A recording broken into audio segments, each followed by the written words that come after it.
Buttercup podcast where we talk about early childhood topics. My name is Marisa Macy, and I'm the host of the Buttercup podcast. I'm super excited today because I have two guests from Parents as Teachers joining me. My first guest is Jessie Brewster, and Jessie was raised in the beautiful Bitterroot Valley in Montana. As a stay-at-home mom of three wonderful kids, she attained an Associate of Arts degree with an emphasis in communication studies at University of Montana. Jessie started her career in 2017 as a family advocate at a resource center at the edge of the Blackfeet Reservation, working with families and youth. Her career brought her and her family to Laramie, Wyoming, where she was able to become a parent educator for Albany County in Wyoming. Jessie has a passion for supporting parents on their journeys through a holistic and understanding approach.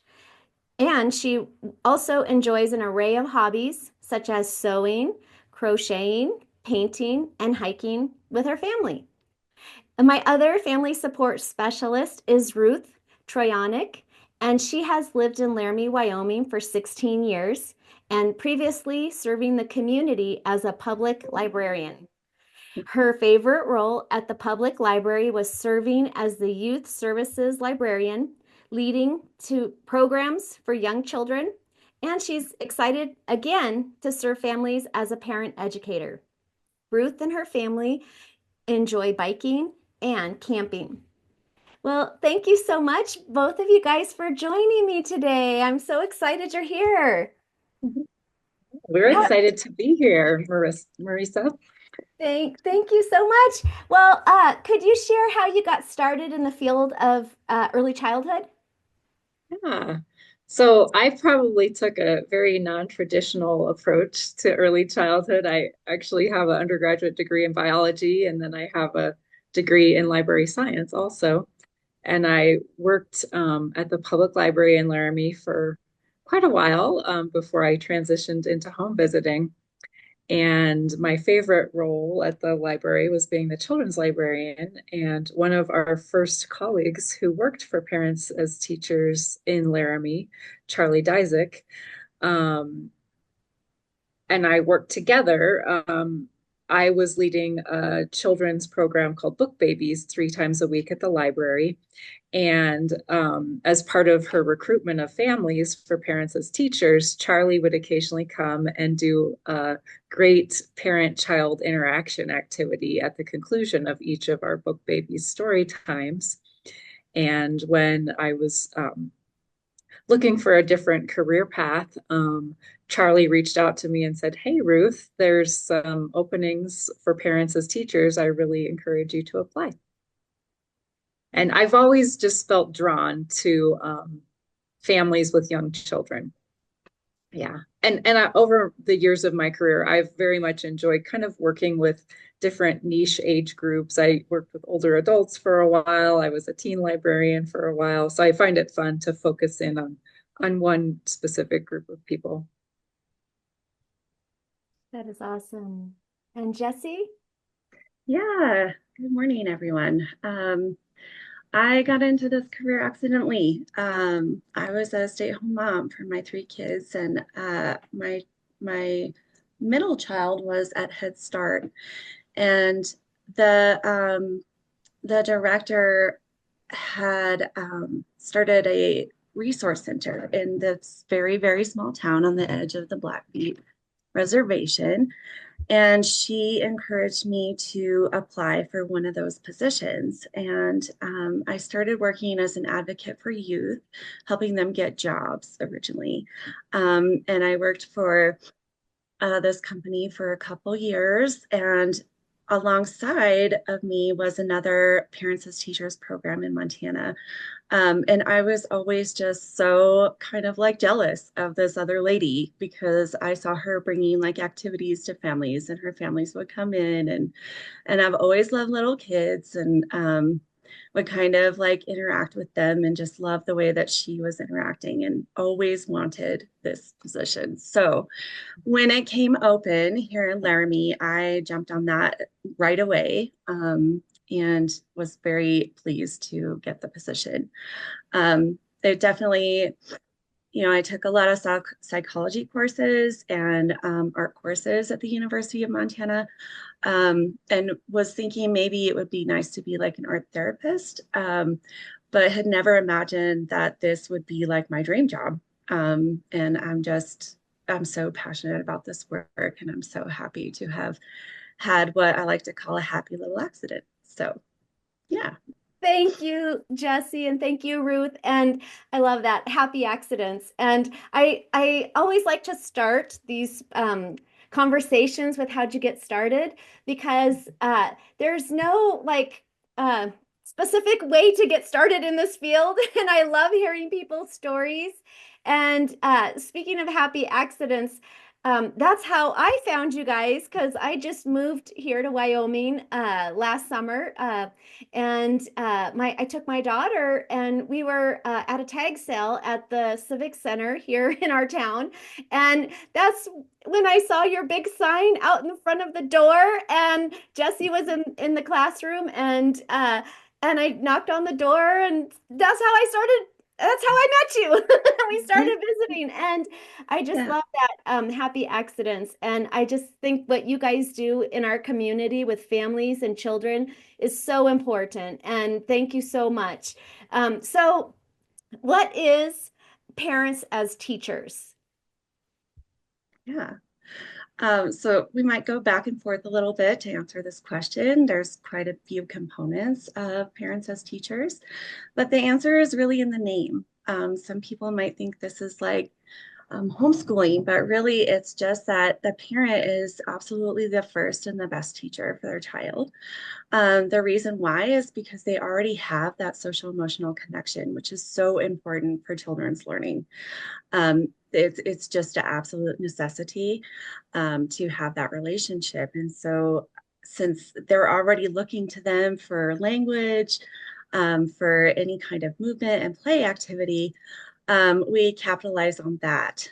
So that would be the first component of the home visit is that we facilitate a play session between parent and child, hoping that they are going to enhance their skills and maybe move to the next milestone, and also just have fun with their children.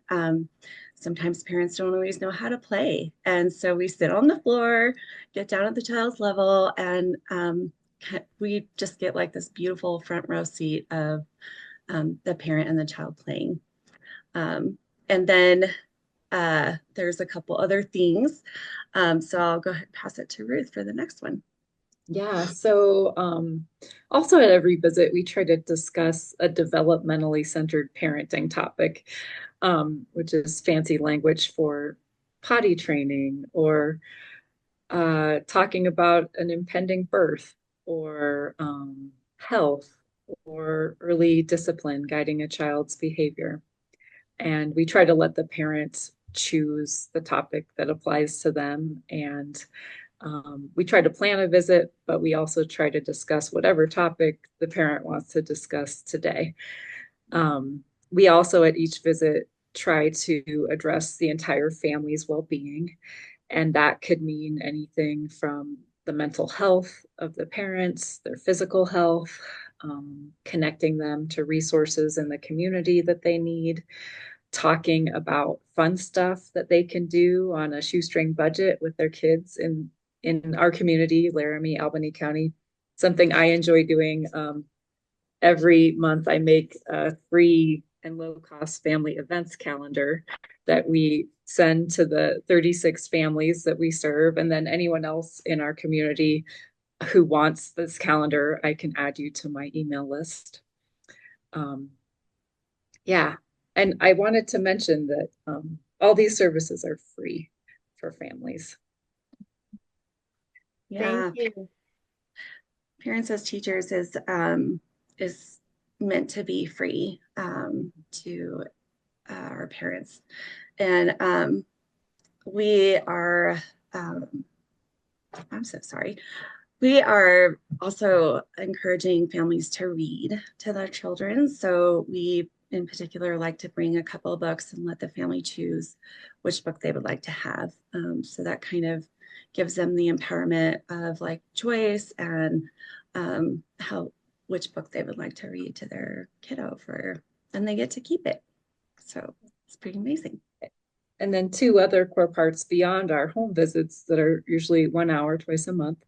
Um, every other month, we have what we call a group connection, where we invite all the families involved in our program to come out, usually somewhere in the community, like the rec center, the library, the Leap Ninja Warrior gym, a park, and get to know some other families, have some social time for both the parents and the kids. It's a great way to build their support system. And then ultimately, child development is our greatest focus. And so we, at regular intervals, do developmental screenings for all of the children. And at every visit, we ask the parent, what's new with Susie? What are you noticing about Bobby's developing language?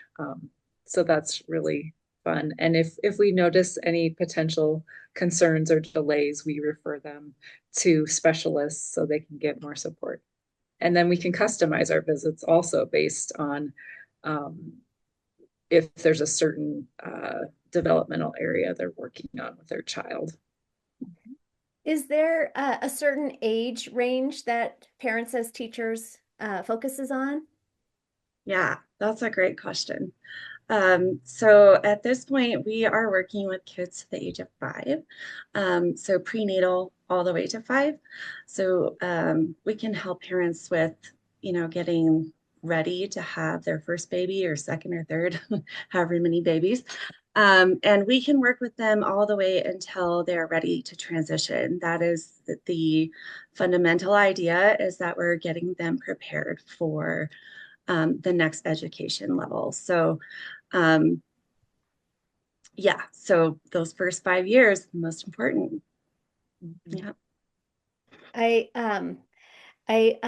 was just thinking about what you were talking about with home visiting and how you set up the play session. And when I was a doctoral student at the University of Oregon, when I had an internship with a developmental psychologist. Her name was Dr. Deborah Hamilton, and she was a person who had a visual impairment, and she had a service dog that came with us on our home visits. And it was such an amazing experience. One, I had never done home visits before because I started off as a special education teacher and it was more school-based. Parents came to the school for IEP meetings or different kinds of parent-teacher conferences. And so it just opened up my eyes to home visiting in such an amazing way. And I'll never forget this one little girl that we had on our caseload. She was losing her sight. She was a toddler, and she was eventually going to be totally blind by the time she went to kindergarten, or so the doctors said. And so we would go to their house, and this little girl, I just remember she had like 5 siblings, and they would get so excited for us to pull up into the driveway. They would all be sitting underneath the windowsill, like just looking to, like waiting for us. And they'd always get so excited for Dr. Hamilton and Hagar to come because if the siblings let the little girl and Dr. Hamilton do their interventions, they got to play with Hagar at the end of the session, and they would take off, his um, um, they would take off his equipment and then he could play at the end of their session, and they would just all get so excited. And even Hagar, who was already an older dog by the time we were doing these home visits that internship summer, he would just like his tail would just like wag, and he would be so excited just as much as the kids to play. But I was wondering if you could, it's my students who will participate in this podcast. Could you give some tips about setting up a successful home visit? What does it take to really have a home visit that goes well? Well, there's a few foundational things that parents as teachers really trains us on. And one is first you have to build a relationship with a family to be able to discuss sensitive topics, like their concerns about their children or challenges in their relationship. Um, so we really try to, get to know them by having fun and asking them questions about what they and their kids enjoy doing. Um, and then another core value of parents as teachers is being strengths-based. So at every visit, we try to point out several strengths that we see in the parents or in the environment they've created for their children. Um, so those are two of the foundational things. What would you add, Jessie? Yeah. I'm so glad that you just said that. Yeah. Yeah, because strength-based is really, I think, a good approach to come with families at. A lot of families already feel judged because maybe their house isn't totally in shape, or maybe they're wearing their pajamas that day still. And so it's just really important for us to go in with a positive outlook and attitude about who the family is. One thing I just really we talk about a lot in our team meetings is kind of noticing what the family is. Don't look around and be weird, but just notice if there's shoes at the front door. You're going to be taking your shoes off when you go in that home. If you notice that the family's a little defensive, maybe it's time to rewind a little bit and just be like, "How's your day? What's going on?" And just being really real, I think, with parents is super important and authentic. And curiosity is so key. Our boss is always letting us know, more open-ended questions. And it really does help parents kind of slow down and think about, the values and the ideals that they have for their children, and what a gift they get to have someone who's non-biased, and they often feel judgment when they do get to school with their education and their children's education, or they're just really invested in it. And this is really personal to them. So just be respectful and kind, and curiosity, I think, is just so good. So, yeah. Our boss calls it being a student of the family. Hmm. And I think that's so true. And Mhm. we interact with the parents in some ways the way we want them to approach their children. Like, why is Hannah behaving that way? And that's how we sometimes approach the parents too when we think about the best ways to work with them. Um, and what Jessie described, asking open-ended questions. We get a lot of training in motivational interviewing, and I would encourage anyone who works with people, whether parents or young children, to look into that. And we also want the parent ultimately to be the one holding the reins of the visit, not us. So letting them lead. And we rarely, rattle off a bunch of facts about something to them. We say, oh, well, we could talk about topic A, B, or C. What do you want?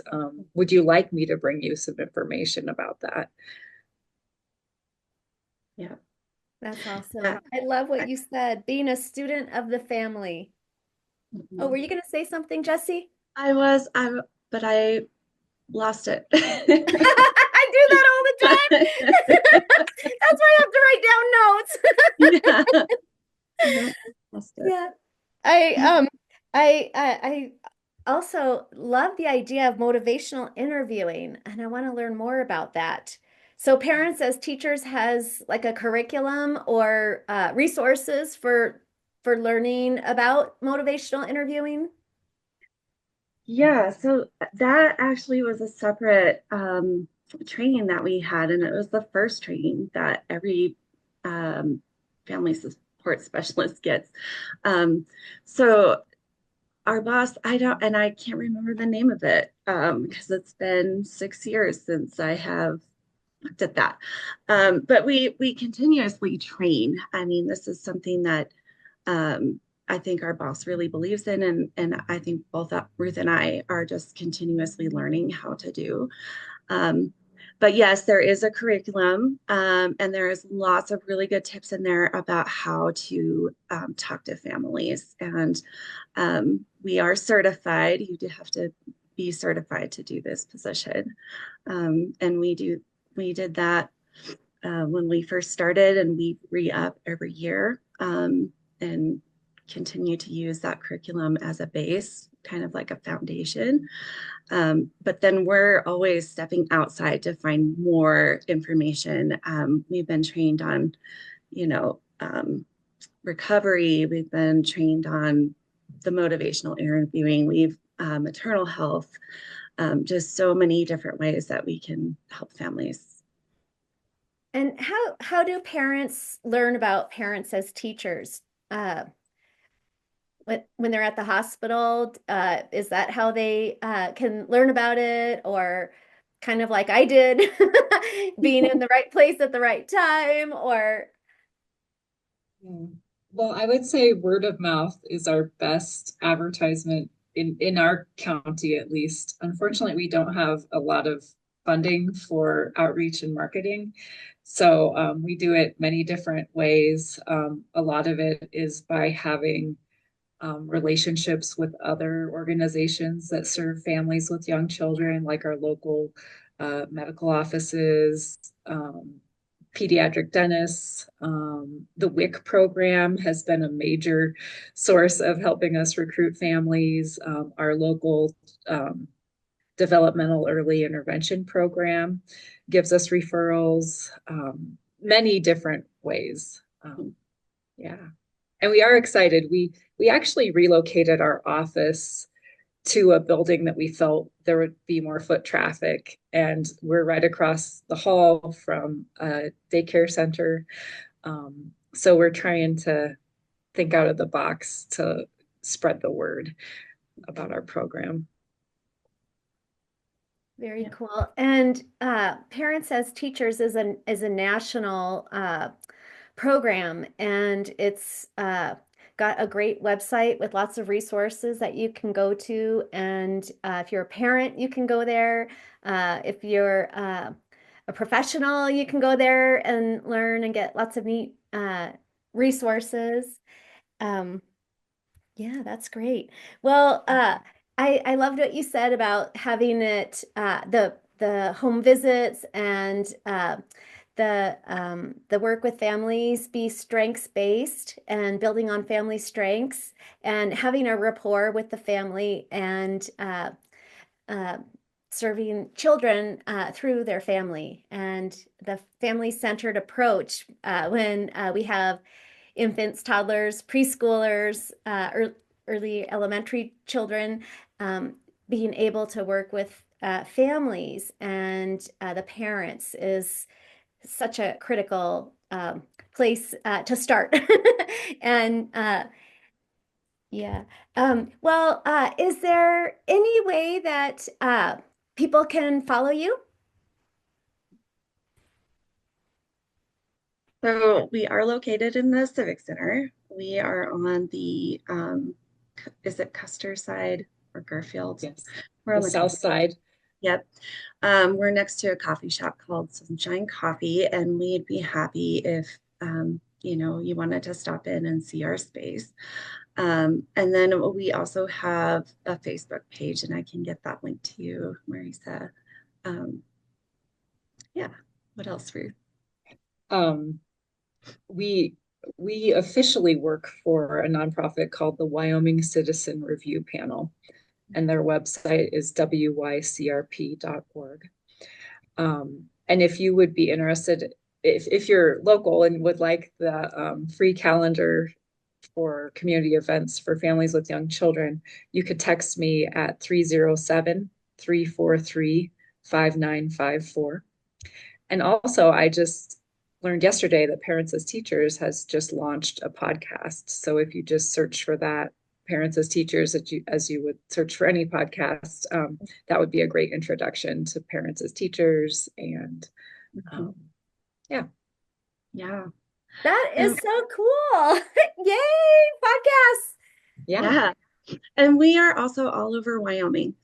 We just combined forces, so we are a whole team across the state, and we serve several counties, and we're hoping to expand this year and Yeah. start up another county. So if you've got families or know if anyone who might be interested in this program, we're all over the place. So just look us up. Yeah. Yeah. And You the are counties such a, we're sorry, we're Ruth. currently in Albany, Laramie, Fremont, Natrona, Sweetwater counties. And in the spring, we're going to be launching a new site in Gillette, Sublette County. And then in about a year, we're going to be launching a site in Rawlins in Carbon County. Mhm. That is amazing. Thank you so much for all of your work with families and outreach. And you are just the jewel of our community. And thank you, thank you, thank you for all you do. Yeah. Thank you for helping us spread the word. Yes. Thanks for And asking. teachers should feel free to always refer to us also, and childcare providers. Thank you, Ruth. Thank you, Jessie.